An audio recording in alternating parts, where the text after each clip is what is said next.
Meanwhile, Ukrainian President Volodymyr Zelensky continues his trip to Rome this Thursday, attending a conference on rebuilding and modernizing the war-torn country. France 24's Seema Gupta tells us more from the Italian capital.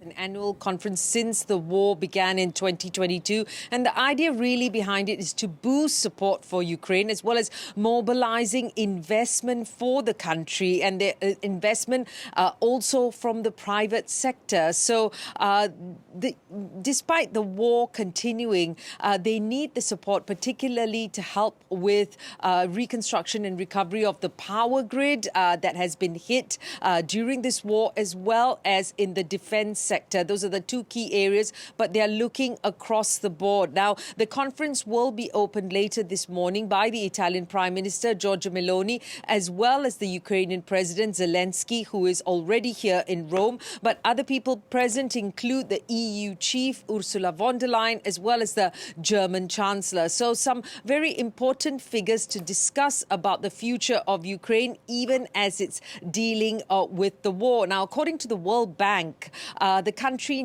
will need and does need some over $500 billion in order to help with the reconstruction. And that's what they will need over the next decade. And present at this conference is some 2,000 companies, including 500 Italian ones, to see in which sectors they can get involved. And the idea being that if you get involved now, it will be easier for you once the war ends. But in the meantime, as you mentioned, the bombardments do continue, particularly this week, where we saw the largest aerial bombardment ever, with over 700 drones hitting different points in Ukraine, as well as missiles. So the hope is that the private sector can help with what's happening there. And in the meantime, Mr. Zelensky on Wednesday did meet the Italian president, but also Pope Leo, who pledged support for Ukraine,